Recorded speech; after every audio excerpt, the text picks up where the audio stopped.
ഇപ്പോൾ മുദ്രയിൽ ആഗ്രമുദ്ര എന്നൊരു മുദ്ര, ആഗ്രമുദ്ര പൂജാ വിധിയിൽ ഇത് തമിഴ്നാട്ടിൽ നടപ്പിലുള്ളതാണ്, ആൾ ഇന്ത്യ ലെവലിലുള്ളതാണ്.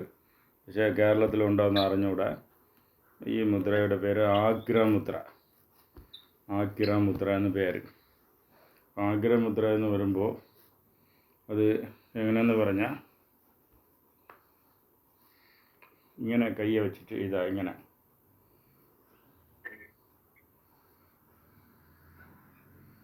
ഇത് വന്ന് ആഗ്രമുദ്ര ഇങ്ങനെ ചേർത്ത് വയ്ക്കണം, വിരൽ ചേർത്ത് വയ്ക്കണം. ഇങ്ങനെ കയ്യെ വെച്ചാൽ ഞാൻ പേര് ആഗ്രമുദ്ര. ഇത് വന്ന് പൂജാമുദ്രയാണ്. ഇനി ഒന്ന് അടുത്ത മുദ്ര എന്തെന്ന് വെച്ചാൽ, അതിൻ്റെ അടുത്ത മുദ്ര വന്ന് ആഗ്രകണ്ഠമുദ്ര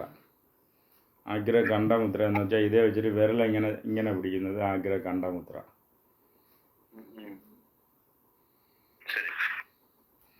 ആഗ്രമുദ്ര അങ്ങനെയെന്ന് പറയുമ്പോൾ മൂന്ന് വിരൽ ചേർത്ത് പിടിക്കുക. അതിൽ ഒരു എനർജി ഫ്ലോ ഉണ്ടാവും. അതിൻ്റെ അടുത്ത് അതേ ഇതിൽ വിരലെ നീട്ടി പിടിച്ചാൽ പിന്നൊരു എനർജി ഫ്ലോ ഉണ്ടാവും. അതുപോലെ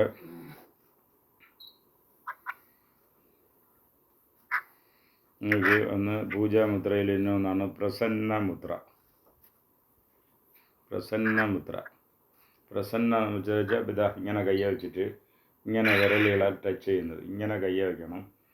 തള്ളവിരൽ ഇങ്ങനെ മടക്കി വെച്ചിട്ട് മറ്റേ വിരലിൻ്റെ തുമ്പുകളൊക്കെ ഇങ്ങനെ കണക്ട് ചെയ്ത് വെച്ചാൽ പ്രസന്നം എന്ന് പറഞ്ഞാൽ അറിയാമല്ലോ, ദൈവത്തിൻ്റെ അനുഗ്രഹം പ്രസന്നമാവുന്നു നമ്മൾ പറയുന്നുണ്ടല്ലോ.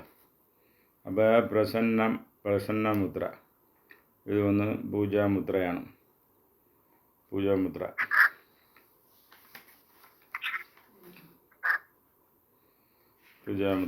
പ്രസന്നമുദ്ര. അടുത്തത് ഒന്ന് നിങ്ങൾ ചോദിച്ച വനമാലാമുദ്ര എന്ന് പറഞ്ഞാൽ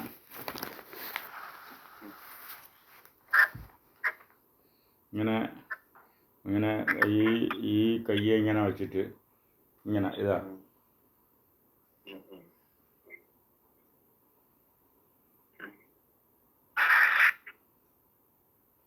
ഇങ്ങനെ വയ്ക്കണം. ഇങ്ങനെ വെച്ചാൽ അത് വനമാലാമുദ്ര. അതുപോലെ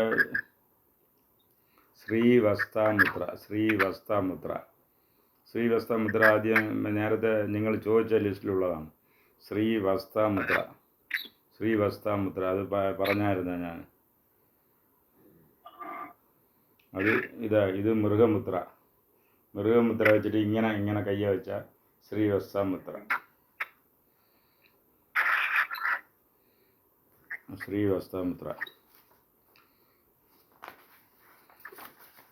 ഇതേമാതിരി വേറെ പുതിയ മുദ്രകൾ ആവശ്യമുണ്ടെങ്കിൽ അത് നിങ്ങൾ പറയണം. അപ്പോൾ ഇതുപോലെ നിങ്ങൾക്ക് ഇനി വേറെ ഇത് ഇന്നലെ ഒന്ന് സർവ ഉന്മാദിനി മുദ്ര നോക്കി. ഇനി സർവരംഗിണി മുദ്ര ആൾറെഡി നിങ്ങൾ മറ്റേ ചന്ദ്ര യോഗയിൽ ഏതോ ഒന്ന് ചെയ്തിട്ടുണ്ട്. ചന്ദ്രയോഗയിൽ നിങ്ങൾ പഠിക്കാനുള്ളതിന് ചന്ദ്രമംഗളയോഗ എന്നൊരു യോഗമുണ്ട്. ചന്ദ്രമംഗളയോഗ അത് നിങ്ങൾ പഠിക്കാനുണ്ട്. അടുത്തത് എന്തോന്ന് മറ്റേ കൊങ്കണർ വാസി പഠിക്കാനുണ്ട്. സർവമംഗള യോഗ എന്ന് വെച്ച് ജാതകത്തിൽ ഇല്ലാത്തവർക്ക് ഇതിൽ ഈ യോഗയിൽ കൂടെ നമ്മൾ ഉണ്ടാക്കാം, അത് പറ്റുമെന്നുള്ളതാണ്. അതിലാണ് ഈ രംഗിണി മുദ്ര വന്നത്. രംഗിണി മുദ്ര ഓർമ്മ ഉണ്ടോ? അതായത് ഇത് വന്ന് നിങ്ങൾ വിദ്രാവണി മുദ്ര. ഈ വിരലം മടക്കുന്ന നടുവിരലം മടക്കി ചെയ്താൽ അതിൻ്റെ പേര് രംഗിണി മുദ്ര.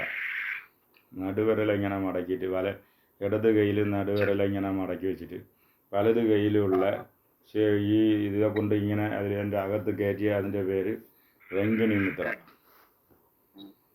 അപ്പോൾ സർവ രംഗിണി ശക്തിയെ നമഃ. അപ്പോൾ സർവ രംഗിണി ശക്തി ഈ മുദ്ര വെച്ചാൽ എന്തോന്ന് ശക്തി വരും? രംഗിണി ശക്തി വരും. അപ്പോൾ രംഗിണി ശക്തി എന്ന് പറഞ്ഞാൽ എന്തോന്ന്? രംഗിണി ശക്തി ആരുടെ ശക്തിയാണ്? രംഗിണി ശക്തി ആരുടെ ശക്തിയാണ്? രംഗിണി എന്നുള്ള വേർഡ് ഒന്ന് രംഗിണി വെച്ചാൽ കുണ്ടലിനി ദേവി ബാല പരമേശ്വരുടെ മന്ത്രമാണ്. ബാല പരമേശ്വരുടെ മന്ത്രമാണ് രംഗിണി. സർവരംഗിണി ശക്തിയെ നമഃ. അപ്പോൾ ആ ശക്തി നിങ്ങൾക്ക് ഒരു സർക്യൂട്ട് വഴിയായിട്ട് ഉണ്ടാക്കണമെങ്കിൽ അതാണ് എന്തോന്ന് രംഗിണി മുദ്ര. നമ്മളൊരു എനർജി ക്രിയേറ്റ് ചെയ്യാണ്. എനർജി ക്രിയേറ്റ് ചെയ്യുമ്പോൾ അത് പുറത്ത് വരും. അപ്പോൾ നിങ്ങൾ ഈ മുദ്ര പിടിക്കുമ്പോൾ നിങ്ങൾ മുദ്ര പിടിച്ചിട്ട് ബാല പരമേശ്വരുടെ മന്ത്രം പറയുമ്പോൾ ആ എനർജി നിങ്ങളുടെ ദേഹത്തിലും നിങ്ങളുടെ ദേഹത്തെ ചുറ്റിയിലും ഉണ്ടാകും.